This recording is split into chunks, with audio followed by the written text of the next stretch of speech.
స్తుతి ఆరాధనా ఆరాధనా స్తుతి ఆరాధనా ఆరాధనా స్తుతి ఆరాధనా. ఓకే ఓకే వాక్యంలోకి వెళ్ళిపోదాం. పరిశుద్ధాత్మ దేవుడికి స్తోత్రం. యేసుక్రీస్తు నామములో మొబైల్ స్తుతి ఆరాధన ఆత్మీయ కుటుంబ సభ్యులందరికీ కూడా ప్రత్యేకంగా వందనాలు, శుభములు. ఈ రోజు దేవుడు మనల్ని ప్రశ్నిస్తున్న మాట, నీవు ఏమి ధరించుకొని ఉన్నావు? What have you put on? నువ్వు ఏం ధరించుకుని ఉన్నావు? నువ్వు ఇప్పుడు స్కూల్కి వెళ్ళేటప్పుడు పిల్లలు యూనిఫామ్ వేసుకొని వెళ్తారు. ఆఫీస్కి వెళ్ళేటప్పుడు ఒక్కొక్కరు వాళ్ళ స్థాయిని బట్టి, ఇప్పుడు బ్లూ కలర్ అంటారు, వైట్ కలర్ అంటారు, అట్లాగా బ్రౌన్. మనం చూడంగానే డ్రైవరు, కండక్టర్ అనుకోండి, ఆర్టీసీలో అయితే ఆ కాకి షర్ట్ మనకు కనబడుతుంది. ఒకవేళ మీరు ట్రైన్ వాళ్ళని చూసారనుకోండి, మా వారు లోకో పైలట్ చేశారు, బ్లూ షర్ట్ అంటే sky blue colour shirt, blue colour pant. తర్వాత చిన్న పిల్లల్ని చూసారా, ఎవ్రీడే మార్నింగ్ మామూలుగా అయితే ఒక రకమైన వేసుకెళ్తారు, ఫ్రైడే వైట్ వేసుకుని వెళ్తా ఉంటారు. ఇట్లాగా ఒక్కొక్క డ్రెస్ వేసుకుంటూ ఉంటారు. అంటే నువ్వు ఏం ధరించుకున్నావు? దేవుడికి స్తోత్రం. ఏం ధరించుకున్నావు అనే మాటను అడిగితే మనకు ప్రత్యేకంగా తెలుస్తుంది. ఈరోజు నేను మా పాప ఫ్రైడే అనుకో, వైట్ డ్రెస్ వేసుకుంటే ఇవాళ ఫ్రైడే అని నాకు తెలుస్తుంది. అట్లాగా ఆ రోజును బట్టి తెలుస్తుంది. తర్వాత ఆ రోజు వాళ్ళు చేయబోయే కార్యక్రమాలని బట్టి తెలుస్తుంది. శుక్రవారం అంటే ఆ రోజు ఒక ప్రత్యేకమైన టైం టేబుల్ అనేది ఉంటుంది. తర్వాత సాటర్డే కలర్ డ్రెస్ వేసుకొని వెళ్తారు. మీ అందరికీ తెలుసు, చిన్నపిల్లలందరూ కూడా కలర్ డ్రెస్ వేసుకొని వెళ్తారు. అంటే ఆ రోజు దినచర్య ఎలా ఉంటుందో మనకి అర్థమైపోతుంది. అట్లాగనే దేవుడు ఏమని అడుగుతున్నాడంటే, ఈరోజు నీవేం ధరించుకొని ఉన్నావు? సరే, స్కూల్ పిల్లలు స్కూల్ డ్రెస్, పని చేసేవాళ్ళు వాళ్లకు తగిన యూనిఫామ్ ని వేసుకొని ఉన్నారు. క్రైస్తవుడిగా నీకు ఒక యూనిఫామ్ ఉంది కదా, అసలు అది తెలుసా నీకు? నువ్వేం ధరించుకున్నావు అని దేవుడు మనల్ని అడుగుతా ఉన్నాడు. ప్రజలు తమ అంతస్తుకు తగినట్లుగా దుస్తులు ధరిస్తారు. మన యొక్క వస్త్రధారణ బట్టి మన అంతస్తు తెలుస్తుంది. చూడండి, బిచ్చగాళ్ళు ఎలా వేసుకొని ఉంటారు? రాజులాగా సూటు కోటు వేసుకొని, కత్తి పట్టుకొని, నెత్తి మీద టోపీ పెట్టుకొని ఉంటారా? ఉండరు కదా. చిరిగిన బట్టలు, ఏదో వాళ్ళకున్న బట్టలు వేసుకొని ఉంటారు. తర్వాత ఇప్పుడు పెద్ద రాజకీయ నాయకులు ఉన్నారనుకోండి, వాళ్ళని చూడంగానే మనం ఎలా గుర్తుపడతాం? తెల్ల చొక్కాలు వేసుకొని, పంచెలు కొందరు కట్టుకుంటే, ఇక వైట్ ప్యాంట్లు వేసుకొని కొంతమంది వెళ్తా ఉంటారు. అంటే వాళ్ళని చూడంగానే ఓ వాళ్ళ రాజకీయ నాయకుడు అని చెప్పడానికి. ఇక ఒక్కొక్కరు ఒక్కో రకంగా వేసుకుంటూ ఉంటారు. పెళ్లికి పోతున్నారు అనుకోండి, పట్టు చీరలు వేసుకొని ఇదేమి ఆభరణాలంతా వేసుకొని పోతా ఉంటారు. ఎక్కడండి పెళ్లి, ఎక్కడండి ఫంక్షన్, ఇలా అడుగుతారు. సావుకి వెళ్తా ఉన్నారనుకో, ఆభరణాలు వేసుకొని పోము, పట్టు చీరలు కట్టుకొని పోము. అంటే ఒక్కొక్క దగ్గరికి వెళ్ళేటప్పుడు నీకు ఒక ప్రత్యేకమైన వస్త్రధారణ అనేది ఉంది కదా.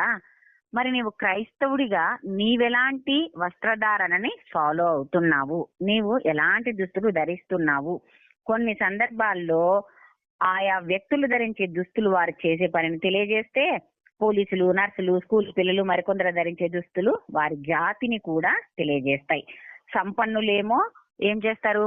అందరు చూడండి, బ్లూ కోట్, బ్లాక్ కోట్, వాళ్ళు ఎవరైనా సరే అదే రకమైన కోట్ వేసుకుంటా ఉంటారు. ఊదా రంగు అనేది మనకు పరిశుద్ధ గ్రంథంలో వారి యొక్క స్థితిని బట్టి అలా వాళ్ళు ఊదా రంగు దుస్తులను ధరించుకున్నారు అని చెబుతారు. అలాగనే ఆ మాట మనము లూకా 16:19లో, దేవుడు మొదట స్త్రీ పురుషులను చేసినప్పుడు వాళ్ళు ఎలా ఉన్నారు? దిగంబరులు.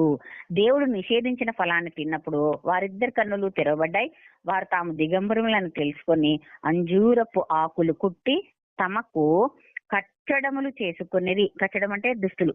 ఆదికాండం అంటే అడ్డు పెట్టుకోవడానికి ఏదైతే ఉందో దాన్ని కచ్చడములు అంటారు. ఆదికాండంలో 3వ అధ్యాయంలో 7వ వచనం. దేవుడు స్త్రీ పురుషులను సర్పమును శపించాడు. ఇది మనందరికీ తెలిసిందే. మరియు దేవుడైన యెహోవా ఆదామునకు అతని భార్యకు చర్మము చొక్కాయిలు చేయించి వారికి తొడిగెను అని ఆదికాండంలో 3వ అధ్యాయంలో 21వ వచనంలో ఉంటది. మన మొదటి తల్లిదండ్రులకు దేవుడే వస్త్రములను చేయించాడు. మన పితరులు వాళ్ళు మొట్టమొదటి భార్యాభర్తలు, మొట్టమొదటి మానవులు, దేవుని యొక్క స్వరూపంలో ఉన్న మానవులు, వాళ్ళ ద్వారా మళ్ళా మనము వచ్చాం. అలాంటి పితరులకు దేవుడే వస్త్రాలను చేయించాడు. యాకోబు తన భార్య రాహేలు ఎడల ప్రత్యేక ప్రేమను కనబరుస్తూ యేసేపుకు రంగురంగుల అంగీని చేయించి ఇచ్చెను. దేవుడు అహరోనును ప్రధాన యాజకునిగా నియమించినప్పుడు అతడు ధరించవలసిన ప్రత్యేక దుస్తులను గురించి హెచ్చరికలను ఇచ్చే నిర్గమాకాండంలో 28వ వచనంలో 2 నుండి 14 వచనాల్లో ఇదే మాట ఉంటది. సహోదరులు ఐక్యత కలిగి నివసించినప్పుడు అది తల మీద పోయబడి అహరోను గడ్డము మీదుగా కారి అతని అంగీల అంచు వరకు దిగజారిన పరిమళ తైలం వలె ఉండనని దావీదు చెప్పాను. అంటే ఆ అంగీ గురించి చెప్తున్నాడు, ఆ వస్త్రం గురించి. గడ్డం నుంచి అంటే ఆ అభిషేక తైలం గడ్డం మీద నుండి అంచుల అంగీ వరకు ఎలా ఉందో ఆ అంగి అనేది కూడా అక్కడ దేవుడు వివరించాడు. దావీదు కీర్తనలో 133:2 బాలుడైన సమూయేలు నారతో చేయబడిన ఏఫోదు ధరించుకొని యెహోవాకు పరిచర్య చేయుచుండెను. చూడండి, ఇక్కడ సమూయేలు గురించి, తర్వాత దానియేలు గురించి, తర్వాత అహరోను గురించి ఎవరెవరైతే ప్రత్యేకంగా పరిశుద్ధ గ్రంథంలో తెలిపారో వాళ్ళ యొక్క దుస్తులను గురించి కూడా దేవుడు మనతో మాట్లాడుతున్నాడు. అట్లాగనే యెహోవాకు ఆయన పరిచర్య చేయడం మనకు తెలుసు. ఈయన సమూయేలు వాని తల్లి వానికి చిన్న అంగి ఒకటి కుట్టి ఏటేటా బలి అర్పించుటకు తన పెనిమిటితో కూడా వచ్చినప్పుడు దాన్ని తెచ్చి వానికి ఇచ్చుచూ వచ్చెను అని 1 సమూయేలు 2వ అధ్యాయంలో 18వ వచనంలో 19వ వచనంలో కూడా మనము చూస్తాం. ఏలియా తన దుప్పటిని, ఇది ఒక వస్త్రం, మీరు గమనిస్తే ఏలియా తన దుప్పటిని మీద వేసి అతనిని ప్రవక్తగా నియమించెను అని మనము యెషయా మీద వేసి ఆయన ప్రవక్తగా నియమించెను అనే మాట మనం అక్కడ చూస్తాం. ఆకాశ ఆరోహణమైనప్పుడు ఆ దుప్పటి కింద పడగా ఎలీషా దాన్ని తీసుకొనగా అతడు ప్రవక్తగా ఎలియా కంటే రెట్టింపు శక్తిని పొందెను అని 2 రాజులు 2వ అధ్యాయంలో 8 నుండి 13 వచనాల్లో చూస్తాం. రాజులు రాజవస్త్రాలు ధరించేవారు. దుఃఖ సమయాల్లో పూర్వపు ప్రజలు తమ వస్త్రములను చింపుకునేవారంట. అంటే బాగా ఉన్నారు అంటే, ఇప్పుడు చెప్పాను కదా, మనం చావులకు వెళ్ళినప్పుడు పట్టు వస్త్రాలు వేసుకొని వెళ్ళాం కదా, అట్లాగనే ఇక్కడ బాధల్లో ఉన్నప్పుడంట వాళ్ళ వస్త్రాలని చింపుకునే వాళ్ళంట. అంటే మేము దుఃఖంలో ఉన్నాము, మేము బాధల్లో ఉన్నాము అని తెలపటానికి. అయితే ఆకాను మనందరికి తెలుసు, శపితమైన హాయి వారి సొమ్ములో ఒక మంచి షీనారు వస్త్రము ఆయన దొంగతనం చేశాడు. షీనారు వస్త్రం అంటే చూడ్డానికి చాలా చక్కగా ఉంది ఆ వస్త్రం. దాన్ని తర్వాత బంగారు కడ్డీల్ని ఇలా ఆయనకి ఏదైతే నచ్చిందో దాన్నంతా కూడా ఆ సొమ్ముని దాచేసుకున్నాడు ఆకాను. అయితే దేవుడు ఏమన్నాడు, శపితమైన దానిని ఏది కూడా ముట్టద్దన్నాడు. కానీ ఆకాను ఏం చేశాడు, తనకు నచ్చిన దాన్ని తీసుకున్నాడు. ఎప్పుడు మనం దేవునికి నచ్చినట్టు ఉండాలి కానీ మనకు నచ్చినట్టుగా మనం ఎప్పుడు కూడా ఉండకూడదు. కనుక శపితమైన అనేది ఒక ప్రాంతము, ఆ ప్రాంతము వారి సొమ్ములో ఒక మంచి షీనారు వస్త్రమును 200 తులముల వెండిని 50 తులముల బంగారు కడ్డీని ఆశించి దొంగిలించెను. దురాశ వలన అతడు అతని కుటుంబీకులు రాళ్లతో కొట్టబడి చంపబడతారు. ఎందుకు? అక్కడ యుద్ధము యెహోషువలో 7వ అధ్యాయంలో 1 నుంచి 26 వచనాల్లో ఈ ఆకాను గురించి చెప్తారు. అయితే మోషే గారి తర్వాత నాయకుడు ఎవరుండాలి అన్నప్పుడు మోషే ఎప్పుడైతే ఒక్కసారి నీళ్లు అడిగినప్పుడు బండను కొట్టమన్నాడు యెహోవా దేవుడు. 2వ మారు అడిగినప్పుడు బండతో మాట్లాడు అన్నాడు. అయితే అప్పటికి బాగా విసిగిపోయి ఉన్న మోషే గారు ఏం చేసినారంటే 2 సార్లు కొట్టేశాడు బండను. కొడితే కొట్టినాడు, కొట్టావా నన్ను అని నీళ్లు ఇవ్వకుండా లేడు ఆయన. కొట్టితే ప్రజలందరి యొక్క దాహం తీర్చడానికి నీళ్ళు ఇచ్చాడు గాని మోషే గారిని పక్కకు పిలిచి ఆజ్ఞాతిక్రమం పాపం గనక పాపానికి జీతం మరణం అంటే దేవుని యొక్క సహవాసం కోల్పోవడం. ఇక ఆయన సన్నిధి అక్కడి నుంచి ఉండదు. మోషేని ఆయన సన్నిధిలో నడుచుకొని వచ్చాడు కనుక ఇక్కడ నుండి నా సన్నిధి నీకుండదు, ఇక్కడ నీవు స్టాప్, నువ్వు కనానికి వెళ్ళవు అనేసి చెప్పేశాడు. అయితే నమ్మకమైన వాడిగా ఉన్న మోషే ఏంది అక్కడి నుంచి ఇక్కడ వరకు నడిపించింది నేనే అని అలా పొగరుగా మాట్లాడలేదు. అయ్యో తండ్రి, అలాగా అయితే నా తర్వాత ఎవరలా నడిపిస్తారు అని ఎంతో వినయంతో అడుగుతున్నాడంట, విధేయతతో అడుగుతున్నాడంట. అప్పుడు ఆయన అన్నాడు, నీ పక్కనే ఉండి నిన్నే గమనిస్తూ నీవు చేస్తున్న ప్రతి పనిని కూడా ఎలా చెయ్యాలో నేర్చుకుంటున్నా యెహోషువ నీ తర్వాత నాయకుడుగా ఉంటాడు అని. ఇప్పుడు మోషే నడిపించినప్పుడు ఎలా ఉన్నారో, ఎంత తిరుగుబాటు చేసినప్పటికీ కూడా చివరికి యెహోవా దేవుడికి కోపం వచ్చేసేసింది. ఏమన్నాడు? దూడను పెట్టుకొని అక్కడ మంటలు వేసుకొని, ఇక ఈ దూడనే, ఈ విగ్రహమే మనమల్ని ఐగుప్తు నుండి విడిపించిందని జగ్గినెక్కి చేస్తా ఉంటే దేవుడికి కోపం వచ్చింది. వీళ్ళందరినీ చంపేస్తా అన్నాడు. మోషే అన్నాడు, నిజమైన నాయకుడు తండ్రి, వాళ్ళని ఇక్కడ నుండి మీరు నడిపించారు అని వాళ్ళని ఇంకా ముందుకు నడిపిస్తేనే కదా ఇతరులకు తెలియజేసేది దేవుని మహిమ వల్ల వీళ్ళు విడిపించబడ్డారని. కాబట్టి నీకంత కోపం ఉంటే నా పేరు జీవ గ్రంథం నుండి తొలగించండి. ఇది నాయకత్వ లక్షణం. అంతేగాని వేయండి, కొట్టండి, చంపండి, కొడుకుల్ని అందరిని చంపేసిన తర్వాత ఇక మన ఇద్దరం పోదాం కణానికి అనేవాడు నాయకుడు కాదు. అందుకనే మోషే ఏమన్నాడు? తన పేరు జీవ గ్రంథం నుంచి తీసేసినా పర్వాలేదు అంటే అలాంటి మోషేని గమనిస్తున్నాడంట యెహోషువ. ఇది మీరు పరిశుద్ధ గ్రంథంలో చూస్తే మీకు అర్థమవుతుంది. అలాంటి మోషేని గమనిస్తూ ఉన్నాడంట. ఎప్పుడైతే చూసి మనం చాలా నేర్చుకుంటాం, అన్ని విని నేర్చుకోము, చూసి చాలా నేర్చుకుంటాం. అందుకనే అలా చూస్తూ ఉన్న ఆయనని యెహోవాని రెండవ లీడర్ గా దేవుడు ఏర్పాటు చేశాడు. అయితే ఇంకా మోషే గారు ఉన్నప్పుడే యెహోషువ యుద్ధం చేయాల్సి వస్తుంది. మీ అందరికీ గుర్తుంటుంది. అయితే ఆయన మోషే గారు చేతులెత్తి ప్రార్థించినంత సేపు కింద ఉన్న యెహోషువ గెలుస్తూ ఉంటాడు. ఎప్పుడైతే ఆయన చేతులు నొప్పెట్టి కిందకి దించుతాడో అప్పుడు యెహోషువ ఓడిపోవడం జరుగుతూ ఉంటుంది. ఇది గమనించిన యెహోషువ వాళ్ళు అడుగుతారు, మోషే గారు చేతులెత్తి చేతులు ఎత్తడానికి అర్థం ఏంటంటే, ఇవి చేతులు మనం ఇట్లా ఆగి చేతులు ఎత్తుకోనుండి ప్రార్థన చేయకుంటే కుదరదు. చేతులు ఎత్తడం అనేది ప్రార్థనకు గుర్తు.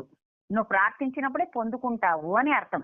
కనుక ఎప్పుడైతే మోషే గారు అలాగా అలసిపోతున్నారో వెంటనే అంట అహరోను కుమారుడైన ఫినెహాసు, అహరోను తర్వాత యాజకుడుగా ఫినెహాసు అని మోషే యొక్క అన్న కుమారుడు అన్నమాట. మోషే ఫినెహాస్ కు బాబాయ్ అవుతాడు. వాళ్ళిద్దరూ వచ్చి అంట, మీరు గమనిస్తే పరిశుద్ధ గ్రంథంలో ఒక పెద్ద బండరాయి తెచ్చి మోషే కింద పెట్టి ఆయనను కూర్చోబెట్టారంట. కూర్చోబెట్టి చేతులు ఎత్తడం కష్టం కనుక ఇద్దరు ఒక్కొక్క చేయి ఎత్తి పట్టుకున్నారంట. చూడండి, దీనికి అర్థం ఏంటంటే సహోదరులు ఐక్యత కలిగి ఉండాలి. అలా కలిగి ఉన్నప్పుడు మాత్రమే దేవుడు మన తరపున యుద్ధం చేస్తాడు. ఐక్యత, మనం అందరం కలిసి ఉండడం దేవుడికి చాలా ఇష్టం. కనుకనే మనం కలిసి ఉన్నాము అని చెప్పడానికి వాళ్ళందరూ అహరోను, ఫినెహాసు, మోషే, యెహోషువ వీళ్ళందరూ కలిసి ఉన్నారు, దేవుని యందు భయభక్తులు కలిగి ఉన్నారు అని చెప్పటానికే వాళ్ళందరూ కలిసి కింద వీళ్ళు యుద్ధం చేస్తున్నారు, పైన వాళ్ళు ప్రార్థన చేస్తున్నారు. ప్రార్థన అనేది కూడా ఒక పోరాటమే అని చెబుతూ ఆయన అక్కడ చేతులెత్తి నిలబడడం జరుగుతుంది. అయితే అలాంటి సమయం తర్వాత మోషే గారు ఆగిపోతారు. అయితే కనాను ప్రాంతం చూపించమని దేవుడిని అడిగినప్పుడు ఆయన కూడా ఎంతో దయగల దేవుడు గనుక కనాను ప్రాంతాన్ని చూపించటానికి కొండనెక్కమని, ఇదిగో కనాను ప్రాంతం, అదే పాలు తేనెలు పారే ప్రాంతము అని చూపిన తర్వాత ఆయనకు ఇక దేవుని యొక్క సన్నిధిని తీసేసి, అంటే తర్వాత ఆయన అక్కడ ఆగిపోతాడు. అందుకనే మనకు మరి మోషే సమాధి ఎక్కడ ఉంది అనేది కూడా కొంతమంది తెలియదు, కొంతమంది ఇది అంటారు. అలా అవన్నీ మనకు అవసరం లేదు. ఎప్పుడు కూడా చరిత్రలో పోకూడదు, సత్యాన్ని నమ్మాలన్నమాట. ఏదేదో చెప్తా ఉంటారు వాళ్ళందరూ కూడా, మరి సమయం ఎక్కువ ఉండొచ్చు వాళ్లకు, కానీ మనకైతే సమయం చాలా తక్కువగా ఉంది. అనేకమైన పాఠాలు మనం నేర్చుకోవాలి. దేవుని గురించి లోతుగా నేర్చుకోవాలి. ఎంత లోతుగా నేర్చుకోవాలి అంటే, పేతురు గారికి చేపలు పడనప్పుడు ఆయన విచారిస్తా ఉంటాడు. ఆ సమయంలో యేసుక్రీస్తు వచ్చి ఏమంటాడు? లోపలికి వెళ్దాం పదా అంటాడు. బాగా చెప్పాలి ఆయన, రాత్రంతా అదే పని మీద ఉన్నాం, ఇంకేం లోపలికి వెళ్తాం, ఇక వెళ్ళి తిని పడుకోక అనలేదు ఆయన. ఎప్పుడైతే ఎవరైతే దేవుడు చెప్పిన మాట వింటారో వాళ్ళు సమృద్ధిని చూస్తారు. అందుకనే యేసుక్రీస్తు యొక్క మాట విన్న పేతురంట సముద్రం లోతునకు వెళ్ళెను. ఆ లోపలికి వెళ్ళినప్పుడంట 152 రకముల అనేది గుర్తుపెట్టుకోవాలి. 152 ఫిష్ మాత్రమే కాదు, 152 రకముల చేపలు ఎంత పడ్డాయంట, వలలు పిగిలిపోయాయంట. అప్పుడు వాళ్ళు ఏం చేశారు, బయట ఉన్న వాళ్ళకంట సైగలు చేసి పిలిచిరి అనే మాట ఉంటది. అంటే ఓ పీటర్, ఏ పవిత్ర, ఏ పాస్ గారు అని పిలిచేంత దగ్గరలో మీరున్నారు. కానీ అక్కడ వాళ్ళు ఎలా ఉన్నారంట, వినపడదు, పిలిస్తే వినపడదు. అందుకనే సైగలు చేసేంత లోతుకెళ్లారు అనేది మీరు జ్ఞాపకం చేసుకోండి. అంత లోతుకి వెళ్ళారని మనం కూడా క్రైస్తవులుగా లోతుకు వెళ్ళాలి క్రైస్తవ్యంలో. అంతేగాని సముద్రం దగ్గర చూడండి, బయటనే ఉంటే బండరాయి కదలదు, ఇసుక కాస్త ముందుకు వస్తుంది పోతుంది, ఇంకా కాస్త లోపలికి వెళ్తే మళ్ళీ కాళ్ళు తడుస్తాయి, ఇంకాస్త ముందుకు వెళ్తే చేపలు పడతాయి, ఇక లోపలికి వెళ్తే ముత్యాలు దొరుకుతాయి, ఇంకేమైనా నీకు విలువైనవి కూడా దొరకచ్చు. అంటే లోతుకెళ్లే కొద్దీ క్రైస్తవ్యంలో కావచ్చు, సముద్రంలో కావచ్చు, నీకు ఎంత లోతుకెళ్తే అంత విలువైన సమాచారాన్ని నువ్వు పొందుకుంటావు. అట్లాగనే ఇప్పుడు చూడండి, ఇంటర్లో బైపీసీ తీసుకుంటారు, తర్వాత డిగ్రీలో ఒకవేళ వాళ్ళు బయాలజీ తీసుకున్నారు అనుకుందాం, పీజీకి వచ్చిన తర్వాత బయోకెమిస్ట్రీ తీసుకున్నారు అనుకుందాం, వాళ్ళు పిహెచ్డిలో మందులు తయారు చేసే ఆ బయోకెమిస్ట్రీ అంటే మనుషులకు సంబంధించిన కెమిస్ట్రీని, ఆ మెడిసిన్ ఎట్లా తయారు చేస్తారనేది కనుక్కుంటారు. అంటే ఒక్కొక్కటి ఆ విలువైన దాని కోసం వెళ్తారు. ఇక్కడేమో అంతా ఉంటుంది, అక్కడ చాలా అంతర్లీనంగా ఉన్నది ఉంటుంది. అలాంటిదే క్రీస్తు ప్రేమను లోపలికి వెళ్తే మనం అర్థం చేసుకుంటాం. పైనే ఉంటే ఆయన చొక్కా అంగి మాత్రమే కనబడుతుంది. లోపలికి వెళ్తే ఆయన ప్రేమను, శిలువపై మన కొరకు ఎందుకు వేలాడి ఆయన బలైపోయాడో మనకు అర్థమవుతుంది. నీ కోసం నా కోసం ఆయన ఎందుకు ప్రాణం పెట్టాడో, మనము చొక్కాలు ధరించాలని ఆయన చొక్కాని చీట్లు వేశారంట. చూడండి, ఒక్కసారి ఆలోచించండి. అలాంటి పరిస్థితి ఒక్క దేవుడు తప్ప మన జీవితాల్లో ఇంకొకరెవ్వరు కూడా చెయ్యలేరు. కనుక అలాంటి దేవుడికి మనము స్తుతులు చెల్లించాలి. ఇక్కడ ఏం చెప్పుకుంటున్నాం మనము, ఆకాను శపితమైన హాయి అనే వారి సొమ్ములో నుంచి షినారు వస్త్రాన్ని దొంగలించాడంట. ఇప్పుడు మనము యెహోషువ గురించి చెప్పుకుంటూ అక్కడికి వెళ్ళాం. అయినా కూడా అది కూడా అర్థవంతమైనదే. ఈ యొక్క యెహోషువ ఏం చేశాడు, ఏది ముట్టద్దండి. దేవుడు చెప్పాడు యెహోషువతో, అరే బాబులు ఏం ముట్టద్దంట. దేవుడు చెప్పాడు ఇదంతా శపితమైనదంట, శపించబడిన ప్రాంతం, ఇక్కడ ఒక్క రాయైనా ముట్టుకోవద్దండి అని చెబితే ఆయనకు ఒక మంచి బ్యూటిఫుల్ క్లాత్ వస్త్రం దొరికిందంట, బంగారు దొరికిందంట, వెండి దొరికిందంట.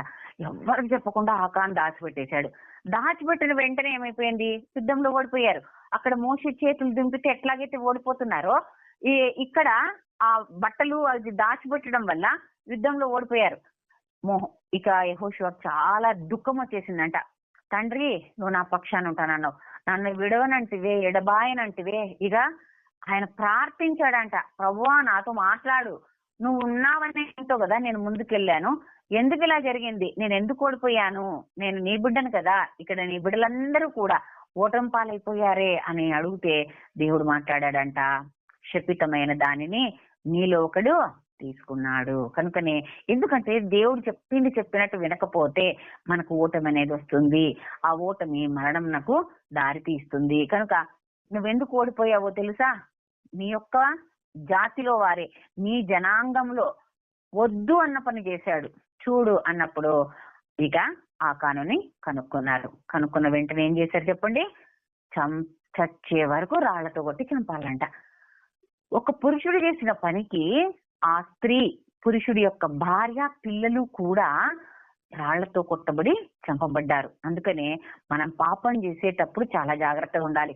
ఇది మీరు ఎప్పుడైనా గమనించారా, దావీదు చేసినప్పుడు కూడా పాపము, అక్కడ దేవుడు ఏం చెప్తాడు, పాపానికి జీతం మరణం అన్నాడు, నువ్వు చచ్చిపోతావు దావీదు అని ప్రవక్త ద్వారా చెప్తే నాతాన్తో ఏమన్నాడు, అమ్మో ఇప్పటి వరకు నేను ఒక్క మాటైనా నేను నీ మాట వినకుండా ఉన్నానా, నేను ఎంత రెస్పెక్ట్ చేసి ప్రభువా నిన్ను, మరీ నన్ను మరణం నుండి విడిపించు అని మొరపెట్టాడంట. అయితే ఆజ్ఞాతిక్రమ పాపం, పాపానికి జీతం మరణము, ఆ మరణాన్ని నేను ఎప్పుడైతే చెప్పానో దాన్ని కొట్టివేయలేను, కానీ నీ కుమారుల మీదకి అది వస్తుంది అంటే ఇక తప్పదు, ఇక నేనేం చేయలేను అని దావీదు ఒప్పుకున్నాడు. అందుకనే దావీదు కుమారుడు తన కళ్ళ ముందే మంచం బట్టి మరణించడం మనం చూస్తాం. మనం అనుకుంటాం కదా, ఏమైతుందిలే, ఇది చిన్న పాపమే కదా, ఏమవుతుందిలే, అబద్ధమే కదా, ఏమవుతుందిలే, చిన్న పెన్సిలే కదా, ఇంతే కదా, పెన్నే కదా తీసేసిన, ఇలాగా చిన్న పాపమే అని అనుకుంటారు. దేవుడు పాపం అంటే పాపమే, చిన్నది కాదు పెద్దది కాదు అనే మాట చెప్తాడు. అందుకనే మనము ఎంత జాగ్రత్తగా ఉండాలంటే, మనం ఆశీర్వదింపబడితే, దావీదు గారు ఆశీర్వదింపబడ్డాడు, తరతరములు వారి పిల్లలంట సింహాసనం మీద ఉన్నారంట. అలాగా మనం కూడా మన పిల్లలు తరతరములు కూడా దేవుని సన్నిధిలో ఉండేలాగా మనము దేవునికి విధేయతను చూపించే వారిగా ఉండాలి. ఎప్పుడైతే కనానుకు వచ్చిన తర్వాత కొంతమంది ఏమో ఫిల్టర్ అయిపోయి బయటే ఉండిపోయినారు, కొంతమంది కనానుకు వెళ్ళారు. అహరోను మరణించాడు, ఫినెహాసు యాజకుడుగా ఉన్నాడు. ఆ టైం యెహోషువ, కాలేబు, తర్వాత ఫినెహాసు వీళ్ళందరూ కూడా పాలు తేనెలు పారే ప్రాంతమైన కనానులోకి వెళ్ళారు. అక్కడికి వెళ్ళిన తర్వాత మళ్ళీ దేవుణ్ణి వాళ్ళు మర్చిపోయారు. అప్పుడు మనందరికీ తెలిసిన ఒక మాట యెహోషువ అంటాడు, అరే దేవుణ్ణి విడిచిపెట్టద్దండ్రా, యెహోవాయే మన దేవుడు, ఆయనే మన తండ్రి, ఆయనను ఆరాధించాలి అని ఎంత చెప్పినా కూడా ఈ రోజుల్లాగే మనం ఎలాగైతే దిక్కులు పోయినారో, ఎక్కడైతే మరి వ్యర్థమైన వాటి కోసం పరిగెట్టారో, విగ్రహారాధన కోసం పరిగెట్టారో, లేదంటే లోకాశ శరీరీచ్ఛల్లో ఏం తిందుమా, ఏం తాగుదుమా, ఏం ధరించుకుందుమా అని ఆనాడు కూడా అలాగే ఉండిపోయారో, అప్పుడు యెహోషువ ఒక మాట అన్నాడు, సరే అయితే నేను మీకు చెప్పాల్సింది చెప్పినాను, అయితే చేస్తాను తెలుసా, నేను నా ఇంటి వారు ఖచ్చితంగా యెహోవా దేవుణ్ణి ఆరాధిస్తాం, ఇంకెంతే, ఇది ఫైనల్, ఇక మీరేమైనా చేసుకోండి, ఇది ఫైనల్, మేం మాత్రం యెహోవానే ఆరాధిస్తాము అనే మాట చెప్పేశాడంట. మరి మనము ఎవరిని ఆరాధించే వారిగా ఉన్నాం? లోకాన్న, లేదంటే యెహోవా దేవున్నా? అయితే ఇక్కడ శపితమైన దాన్ని, ఆ యొక్క వస్త్రాన్ని బట్టి ఆకాను యొక్క కుటుంబము మరి ఆజ్ఞాతిక్రమం పాపం, పాపానికి జీతం మరణమని ఆ మరణాన్ని భయంకరంగా పొందుకున్నాడు. తనతో పాటు తన భార్య బిడ్డల్ని కూడా మరణానికి అప్పచెప్పటానికి కారణభూతుడు అయ్యాడు. కనుకనే ఎలీషా యొక్క సేవకుడగు గేహాజీ, ఇతను కూడా మనందరికి తెలుసు. అసలు ఎలీషా తన యొక్క సేవకుడు గేహాజీ ఉన్నాడు. నయమాన్ దగ్గర, నయమాను మీ అందరికి తెలుసు కదా, ఆయనకు చర్మం మీద ఒక స్కిన్ ప్రాబ్లం వచ్చేసింది. వచ్చినప్పుడు ఆ యొక్క నయమాను ఇంటిలో ఆ పిల్ల ఎవరంటే ఇజ్రాయేలీల పిల్ల. మీ అందరు కూడా ఒక్కసారి లోతుగా వెళ్తే ఆ అమ్మాయి ఇజ్రాయేలీల పిల్ల అన్నమాట. ఆ అమ్మాయి పనమ్మాయి, చెలికత్తగా ఉన్నది, ఒక పని కత్తెగా అక్కడ ఉన్నది. ఆ అమ్మాయి నయమాను యొక్క భార్యతో చెప్పింది, అమ్మా మరి అయ్యగారు మా వ్యక్తుల్లో, మా జనాంగంలో ఎలీషా అనే ఒక ప్రవక్త ఉన్నారు, ఆయన దగ్గరికి వెళ్తే తప్పకుండా నయమాన్ అయ్య గారికి ఉన్న స్కిన్ ప్రాబ్లం తగ్గిపోతుంది అనే మాట చెప్తే, చిన్న పిల్ల అనేది కూడా లేకుండా ఆమె ఆ మాటకు విలువనిచ్చిందంట. ఎందుకు? ఎక్కడైనా ఇక్కడ మందు దొరుకుతుంది అంటే చిన్నపిల్ల పెద్ద పిల్ల అనేది చూడకూడదు. మనకు ఆరోగ్యం అనేది దొరుకుతుందంటే ఇప్పుడు మనమైతే వింటామా? ఇదిగో దేవుడి దగ్గరికి వెళ్తే మనకు న్యాయం జరుగుతుంది, ఏసఐ దగ్గరికి వెళ్తే మనకు బాగవుతాము, ఏసఐ దగ్గరికి వెళ్తే పిల్లలు పుడతారు, ఇలాంటి ఇవేలే చెప్తారు. కానీ ఏసఐ దగ్గరికి వెళ్తే నిత్య రక్షణ దొరుకుతుంది అని చెప్పేవాళ్ళు ఎంతమంది ఉన్నారంటారు? ఆ అమ్మాయి ఏం చెప్పింది? అయ్యగారికి బాగైపోద్ది అని చెప్పంగానే తన భార్య మాట విని నయమాను ఎలీషా దగ్గరికి వెళ్ళాడు. ఇక్కడ మనం గమనించేది ఏంటంటే, వెళ్ళిన ఆయన మనస్తత్వము ఎలీషా గారికి తెలుసు. అందుకనే తాను తలెత్తి కూడా చూడలేదంట. మరి తలెత్తి కూడా చూడలేదు అని నయమాను కోపం వచ్చింది. కోపంతో వెళ్ళిపోతా ఉన్నప్పుడు అడిగాడు, సరే ఏం చేయాలి అంటే, మరి యోర్దాన్లో 3 సార్లు మునుగు అన్నాడు. 3 సార్లు మునుగు అంటే ఆయనకు ఇంకా కోపం వచ్చింది. ఏదో చేయబట్టి, మనం కూడా ఇప్పుడు అంటాం కదా డాక్టర్లని, ఏం డాక్టర్లో ఏమోబ్బా, అప్పుడైతే కనీసము స్టెటోస్కోప్ ఇలా ఇలా పెట్టి చూసేవాళ్ళు, చేయబట్టుకునే వాళ్ళు, నాలుక అను అనేవాళ్ళు, కళ్ళు ఇలా చూసేవాళ్ళు. ఇప్పుడు ఏంటో ఇట్లా చూడగానే చెప్పండి ఏమంటారు, ఓకే అవునా అవునా అయితే మెడిసిన్ రాస్తాను అని. ఇక కరోనా వచ్చినప్పటి నుంచి డాక్టర్కి మనకి మధ్యలో పరదా, ఆ పరదా. ఇంకా అక్కడి నుంచి వాళ్ళు ఏం చెప్తే అదే. వాళ్ళు ప్రయోగం చేస్తారో నిజంగా మందులు ఇస్తారో మనకు తెలియదు. ఇట్లాగనే నయీమాను కూడా ఎలీషా గారి మాట మీద ఆయన కోపం వచ్చింది. కనీసం నన్ను చూడలేదు, ముట్టలేదు, ఏనే డాక్టర్ నా స్కిన్ ప్రాబ్లం ఎలా తీసేస్తాడు అని అనుకున్నాడు. కోపంగా వెళ్ళిపోతుంటే నయీమాను యొక్క సేవకుడు ఒక ఆయన అన్నాడట, అయ్యా ఇది కాకోకుండా నీళ్ళలో మునుగు అనేది కాకోకుండా ఆయన ఏ ఆకో పసరో ఇచ్చేసి ఇది 7 రోజులు మెంగు అని ఉంటే మీరు చెయ్యరా? చేస్తారు కదా, మళ్ళీ దాంట్లో ఎందుకు మునగనంటున్నారు అని ఒక సేవకుడు అడిగిన, అంటే ఆయన ఎంత ప్రీతికరంగా అడిగింటాడో కదా. అలాగుండాలంట మన మాట, ఇతరులను బతికించేదిగా ఉండాలి, ఇతరులను బాగు చేసేదిగా ఉండాలి, అంతేగాని గుడ్డలు జింపుకొని పాపంలో పడిపోయేట్టుగా ఉండకూడదు. అందుకని ఈ వస్త్రాల గురించి దేవుడు మాట్లాడుతా ఉన్నాడు. నీ మాట అంత స్పష్టంగా ఉండాలి. సేవకుడు చెప్పిన మాటను బట్టి యోర్దాను నదిలో 3 మార్లు నయీమాను మునగడము జరిగింది. ఆయన స్కిన్ ప్రాబ్లం వెళ్ళిపోయి పసిబిడ్డ వంటి చర్మం ఉంది అనే మాట ఎంత అద్భుతంగా ఉంటుందో. పసిబిడ్డ వంటి, చూడండి మన ముఖం ఎలా ఉన్నా కూడా ఏమో నాకైతే తీరుకుండలే గాని కొంతమంది 10 సార్లు చూసుకుంటా ఉంటారు అద్దంలో. అట్లాగా ఎన్నిసార్లు ఎలా ఉన్నా చూసుకుంటాం. అక్కడంట చంటి బిడ్డ లాంటి, పసిబిడ్డ లాంటి స్కిన్ వచ్చేసిందంట నయీమానుకు. ఎంత అద్భుతమో చూడండి. ఆయన చెప్పాడు అంటే యోర్దాను నదిలో ఏమున్నది? ఏదైనా స్కిన్ ప్రాబ్లం కి ఆయింట్మెంట్, సిరప్, మందులు ఏమైనా ఉన్నాయా? విశ్వాసం కొద్దీ మనకు కలుగును. దేవుడు చెప్పాడు అలాగా వెళ్ళి మునిగితే ఆయన తన విశ్వాసం చొప్పున తనకు కలుగును అని. కనుకనే ఇక ఆయన బాగైపోయిన తర్వాత వెంటనే వచ్చాడు సంతోషంతో. ఏం కావాలో అడుగు, ఏం కావాలో అడుగు, ఏమీ వద్దు అన్నాడు ఎలీషా. అయితే వాటన్నిటి మీద ఆశ పుట్టింది గేహాజీకి. గేహాజీ పరిగెట్టుకుంటూ వెళ్ళాడు. వెళ్ళి 2 జతల బట్టలు వెండిని ఆశించాడు. అప్పుడైతే ఓకే గాని మా సార్ ఇప్పుడు చెప్పారు తీసుకొని రమ్మని అన్నాడు వెంబడించి. ఎలాగైతే తెచ్చుకున్నాడో అలాగే కుష్టును కూడా తెచ్చుకున్నాడంట.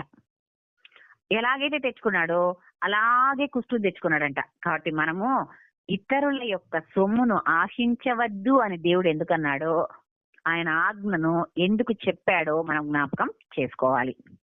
ఇక్కడ ఆయన శపించబడ్డాడు కుష్టు రోగంతో. 2వ రాజులు 5వ అధ్యాయంలో 22 నుంచి 27 వచనాలలో. అయితే ఇక్కడ ఈ గేహాజీ శిష్యుడు కదా, ఇంకా ఎలీషా గేహాజీని మనం ఇంకొక విషయంలో కూడా చూస్తాము. సిరియా రాజులు ఇజ్రాయెల్ మీదకి దండెత్తి వస్తా ఉన్నప్పుడు వీళ్ళు ఎప్పుడు గెలుస్తా ఉంటారు, వాళ్ళు ఎప్పుడు ఓడిపోతా ఉంటారు. ఇక సిరియా రాజుకు చాలా కోపం వచ్చేస్తుంది. అరే ఎవడో మనలో ఉన్నాడురా, ఎవడో ఉన్నాడు, ఒక్కడు, ఆ ఒక్కడెవడో చెప్పండి. ఇక్కడ మనం ఎలాగ యుద్ధం చేయాలి అని ఎలాంటి ప్లాన్ వేసినా కూడా అక్కడ వాళ్ళకి చెప్పేస్తున్నారు, మన ప్లాన్ అంతా ఫ్లాప్ అయిపోతుంది, ఎవడ్రా వాడు అన్నాడు. అంటే ఇక 2 సార్లు చూశారు, 3వసారి ఒక ఆయన చెప్తున్నాడు, ఎవడూ లేదండి మనలో అన్నాడు. మనలో ఎవరు లేదా? మరి ఎలాగా అంటే అక్కడే ఉన్నాడు ఒక్కడు, ఆ ఒక్కడు మీరు అడిగిండేవాడు అన్నాడు. ఎవరు? ఎలీషా గారు. ఎవరాయన? వాళ్ళ ప్రవక్త. వాళ్ళ ప్రవక్త అయితే ఇక్కడ ఏం జరుగుద్దో ఆయనకు ముందే తెలుస్తుందంట, వాళ్ళ దేవుడు చెప్పేస్తాడంట. అందుకనే మీరు ఎన్ని ప్లాన్లు వేసినా కూడా దాన్ని ఛేదించే ఒక ఐడియాని ఎలీషా గారు ఇచ్చేస్తారంట. అన్నప్పుడు పట్టుకురా పోండ్రా అన్ని అన్నాడు సిరియా రాజు. ఎప్పుడైతే పట్టుకుని రా పోండ్రా అంటే ఏ టైంలోనూ వచ్చినారనుకోండి, ప్రవక్త కోసము ప్రజలు కూడా అడ్డు వస్తారు. కాబట్టి తెల్లవారుజామునంట, అంటే ఇంకా సూర్యుడు కూడా రాలేదు, చీకట్లోనే అప్పుడు వచ్చారంట సిరియా భటులందరూ చాలా మంది వచ్చి, కొండ మీద ఉంటాడు ఎలీషా గారు, చుట్టుముట్టారంట. గేహాజీ కిందకి పని మీద వెళ్తూ ఒక్కసారి చూశాడంట. చూస్తే ఇంకేముంది, చుట్టుముట్టిన ఆ యొక్క సేనను చూసి భయపడి ఎలీషా గారి దగ్గరకు పరిగెట్టుకుంటూ వెళ్ళాడంట. అయ్యగారండి ఇలా వచ్చేసారండి మిమ్మల్ని పట్టుకోవడానికి అన్నారు. ఆయన ఏమీ పట్టించుకోకుండా తన పని తను చేసుకుంటున్నాడు. ఏంటంటే నేను చెప్పేది మీకు అర్థమవుతాందా లేదా? సిరియా వాళ్ళు వచ్చారు మరి మిమ్మల్ని ఎత్తుకెళ్ళడానికి అంటే అస్సలు ఏమాత్రం ఎచ్చులకు పోరు వాళ్ళు. నిజంగా నిజమైన ప్రవక్తలు ఎట్లుంటారంటే ఒక్క మాట మాట్లాడితే ఇక అసలు ఇంక దాని విలువ ఎంతో. ఆయన ఏమంటాడు తెలుసా? గేహాజీకి ఏం చెప్పడు, దేవుడితో అంటాడు, నేను చూచుచున్న దానిని నా యొక్క సేవకుడు చూచును గాక అన్నాడంట. ఇంతే. అసలు ఏంటో వాళ్ళ యొక్క తగ్గింపు, అందుకే వాళ్ళు హెచ్చింపబడ్డారు. ప్రవక్తలుగా పరిశుద్ధ గ్రంథంలో వారి పేర్లు రాయబడ్డాయి. మరి మన పేర్లు ఎక్కడ రాయబడతాయి మేడం అంటారా? ఖచ్చితంగా మన పేర్లు జీవగ్రంథంలో రాయబడతాయి. అలా తగ్గించుకోవాలి. గేహాజీ లాగా పరిగెత్తి కుష్టుని తెచ్చుకోకూడదు. ఎలీషా గారి లాగా తగ్గించుకొని దేవుడు చెప్పింది చెప్పినట్టుగా ఒక్క పొల్లైనా గాని సున్నా గాని పోకోకుండా పరిచర్యను కొనసాగించే వారిగా ఉండాలి. ఎలీషా యొక్క దుప్పటిని చూడండి, మీ ఆత్మలో 2 పాళ్ళు కావాలి అన్నాడు. అరే ఏం కావాలరా నీకు అంటే, ఏం కావాలి మా మమ్మీ డాడీ దగ్గర వదిలిపెట్టు, తీసుకొని వచ్చినావు 3 ఏళ్ళు అయిపోయింది, ఏంది నన్ను కూడా వదిలిపెట్టిపోతున్నావు నువ్వు అనలే. ఆత్మలో 2 పాళ్ళు కావాలంట. అసలు ఏంటో వాళ్ళ తగ్గింపు. అమ్మా నాన్న వదిలేసి వచ్చాడు, 12 అరకలతో పొలం దున్నేసి వచ్చాడు, వాళ్ళ ఊరిని వదిలేసి వచ్చాడు, అంతా వదిలేసి వచ్చాడు. ఒక్కసారి ఈయన వెళ్ళి రా అనగానే వచ్చేసిన ఎలీషా 2 పాళ్ళ ఆత్మ కావాలన్నాడు. అంతేగాని లోకం కావాలని లేదు, ఈ ఆకాను ఆశించినట్లుగా షీనారు వస్త్రం కావాలని లేదు, వెండి కావాలని లేదు, బంగారు కావాలని, పట్టు పీతాంబరు అస్సలు కావాలని లేదు. కనుకనే ఆయన తగ్గింపును బట్టి ఆయనకి ఏం కనపడతా ఉందంట? చుట్టూ ఉన్న దేవదూతలు ఆశ్చర్యపోయాడు తన యొక్క సేవకుడు. అట్లాగనే మనం వాళ్ళని చూస్తాము. అయితే అంత అద్భుతాన్ని చూడగలిగిన సేవకులు కూడా ఏం చేస్తున్నారు? పుష్టి కోసం ప్రాకులాడుతున్నారు. మిమ్మల్ని మీరు తగ్గించుకోండి. అవి ఎంత విలువైనవైనా సరే పరలోకపు ఐశ్వర్యం కంటే విలువైనదా? కాదు కదా. మరి ఎందుకు నీ ఆశ? అకాను వలె, గెహాజీ వలె. అకాను మరణానికి పాత్రుడయ్యాడు, గెహాజీ కుష్టు రోగమునకు పాత్రుడయ్యాడు. మరి నువ్వు దేన్ని కోరుకుంటున్నావు? నీ వస్త్రములు ఎలా ఉండాలనుకుంటున్నావు? దేవుడు అడుగుతున్నాడు. కొత్త నిబంధనలు యేసు ప్రభు జన్మించగానే ఆయన పొత్తి గుడ్డలతో చుట్టబడి పశువుల తొట్టెలో పరుండబెట్టబడేను. లూకా 2:7. బాప్తిస్మమిచ్చు యోహాను ఒంటె రోమముల వస్త్రములు మొల చుట్టూ తోలుదట్టి ధరించుకునేవాడు. మత్తయి 3:4. గుడ్డివాడైన భర్తమయ్యి యేసు పిలిచినప్పుడు వాడు బట్టను పారవేసి దిగ్గున లేచి యేసు వద్దకు వచ్చెను. అంటే పాపాన్ని కప్పుకున్న మనము కూడా ఆ బట్టను, ఆ యొక్క వస్త్రాన్ని, అంటే మనం ధరించుకోవాల్సిన నీతి వస్త్రాన్ని. నీతి అంటే యెహోవాయే దేవుడని అబ్రహాం నమ్మెను, అది అతనికి నీతిగా ఎంచబడెను. ఇక్కడ భర్తమయ్య ఏం చేశాడు? పాపము అనే పాత రోత జీవితాన్ని విడిచిపెట్టి దేవుని వెంబడించడానికి వచ్చాడు. కనుకనే నీతిని ధరించుకున్నాడు. కనుకనే దేవుడు చూపును ఇచ్చాడు. అందుకనే దిగ్గున లేచి యేసు వద్దకు వచ్చెను. మార్కు 16:5, లూకా 20:24, యోహాను 20:12 సేమ్ ఇదే మాట ఉంటది. దిగ్గున లేచి గుడివాడైన భర్తమయ్య వచ్చాడు అనే మాట. ఇక్కడ కూడా మనం చూస్తాం కదా, భర్తమయ్యి దావీదు కుమారుడా అని పిలుస్తా ఉన్నప్పుడు యేసు వెళ్ళిపోతా ఉంటారు. మరి గుడ్డడ ఊరికే ఉండు అన్నప్పటికీ కూడా ఆయన రెట్టించి పిలిచెను అనే మాట అండర్లైన్ చేసుకోవాలి మనం. రెట్టించి పిలిచి అంటే మనం కూడా మొరపెట్టడం అనేది రెట్టించి మొరపెట్టాలంట. ఆయన వింటున్నాడు, అవును, కానీ నీకు ఇంకా నువ్వు విశ్వాసం ఉందా అని ఒక్కొక్కసారి ఆయన మనల్ని పరీక్షిస్తాడు. అందుకని భర్తమయ్య ఎలాగైతే రెట్టించి పిలిచాడో వచ్చి ఏమన్నాడు? వెరీ గుడ్, బాగానే పిలిచినవరా, ఓకే నీ కన్నులు ఇచ్చేస్తాను అన్నాడా? ఏం కావాలి అన్నాడు. తెలుసు ఆయనకు కన్నులు, చూపు కావాలి. నువ్వు నమ్ముతున్నావా?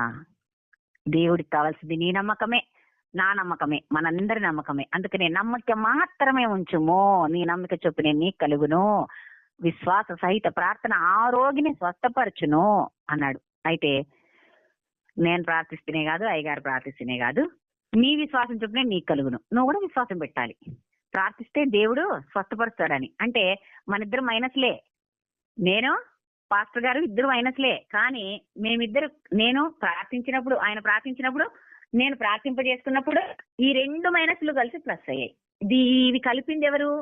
యెహోవా దేవుడు. యేసుక్రీస్తు నామములో అడిగినప్పుడు ఆ ప్రార్థనని ఆలకించి మన ప్రార్థనకు సమాధానం ఇస్తాడు. కనుక భర్తిమయ్యకి ఆయన చూపును ఇచ్చాడు.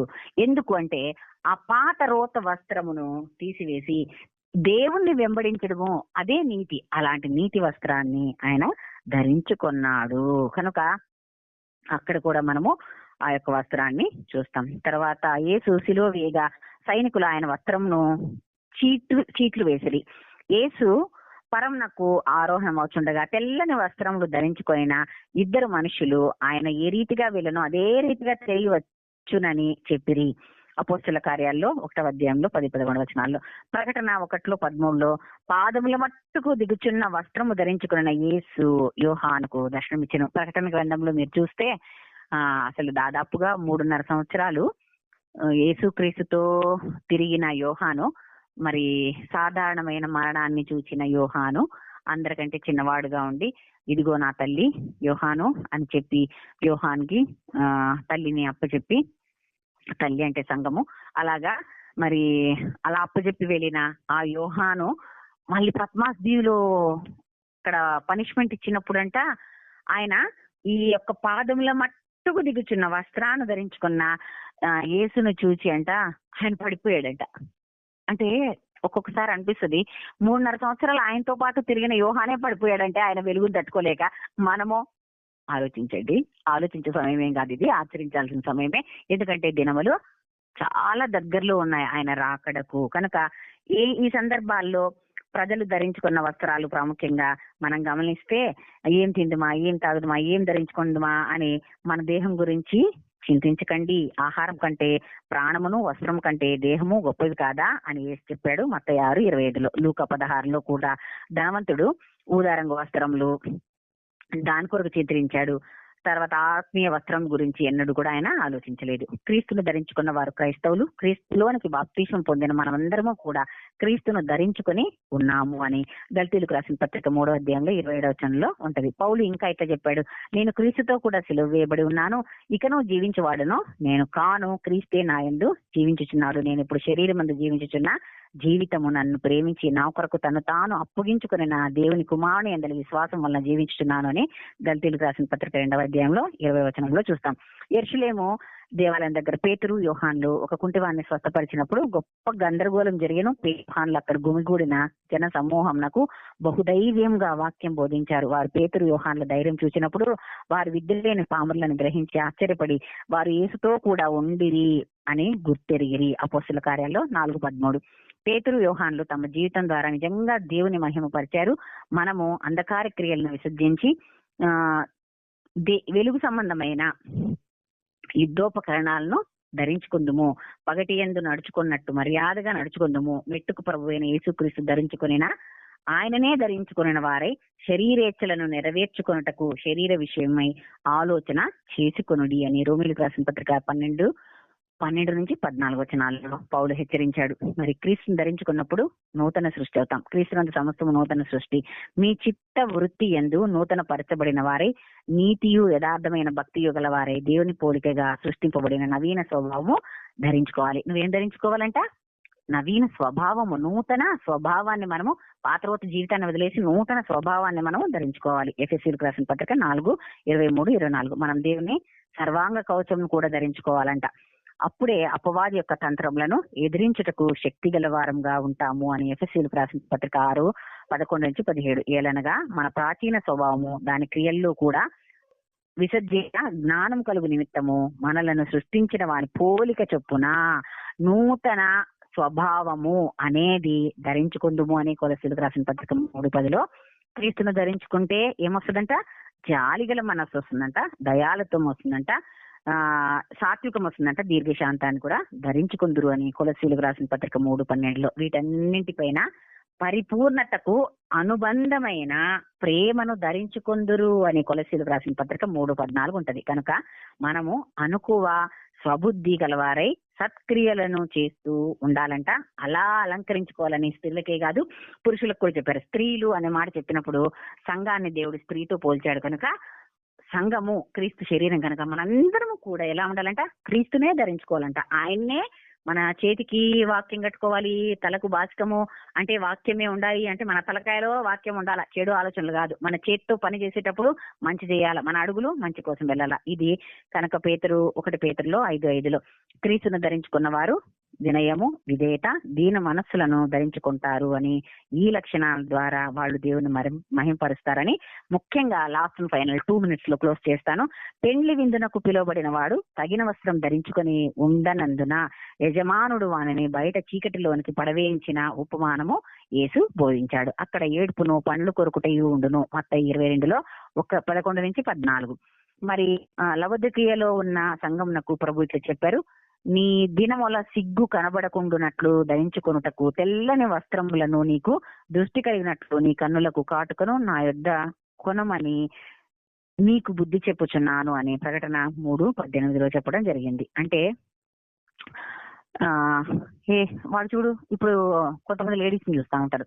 అంటే ఆ బట్టలన్నీ కూడా పురుషులే తయారు చేసేది, కానీ ధరించుకునేది స్త్రీలే, కాబట్టి స్త్రీలనే అంటారు. ఎవరైనా చూడండి, ముఖ్యంగా మరి ఎవరైనా ఫ్యాషన్ డిజైనర్స్ ఉంటారు కదా, ఆడోళ్ళు ఏముండరు ఎక్కువగా. ఫ్యాషన్ డిజైనర్స్ మొగోళ్ళే. ఆ మొగోళ్ళే పొట్టి పొట్టి డ్రెస్సులు చేస్తే వీళ్ళు వేస్తే మళ్ళా వాళ్ళు చూస్తారు. ఇది అన్నమాట. అంటే పాపానికి యోగదానికి ఒకటి లింక్ అనేది ఉంటుందన్నమాట. కాబట్టి ఇక్కడ దేవుడు చెప్పేది ఏంటంటే, ఎంత సిగ్గు లేకుండా ఎలా వేసుకొని వెళ్తుంది చూడు ఆ పిల్ల అంటారు. అంటే దేవుడు చెప్పేది ఏంటి, అలా సిగ్గు లేకోకుండా మనం జీవించద్దంట. దేవుణ్ణి ధరించుకొని తిరగాలి, అంతేగాని దేవుణ్ణి కాకోకుండా వ్యర్థమైన దాన్ని నువ్వు ఏది ధరించుకున్నా కూడా ఇక సిగ్గులేనట్టే అనే మాటను దేవుడు ప్రత్యేకంగా చెప్పకనే చెబుతున్నాడు. జయించువాడు అలాగున్న తెల్లని వస్త్రం ధరించుకును, జీవ గ్రంథంలో ఉండి అతని పేరెంత మాత్రము తుడుపు పెట్టక నా తండ్రి ఎదుటను ఆయన దూతల ఎదుటను అతని పేరు ఒప్పుకొందునని ప్రభువు చెప్పాను. ప్రకటన 3:6 కాబట్టి ఈ భూమి పైన ఆయన నామం ధరించిన వారికి, నామమును ధరించిన వారికి, ధరించడము అంటే బట్టలు మాత్రమే అనుకోద్దండి, క్రీస్తును ధరించాలి అనేది దేవుడు ప్రత్యేకంగా గమనించమని ఈ రాత్రి కలశంలో మనకు బోధిస్తా ఉన్నాడు. ప్రభువు ఇచ్చిన వాగ్దానం అది. క్షయమైన ఈ శరీరము అక్షయతను ధరించుకును దినము కొరకు మనము ఆశతో ఎదురు చూచుచుందుము గాక. కొరింథీయులకు రాసిన పత్రిక 15:53. యేసుక్రీస్తు నామములో ఆమేన్.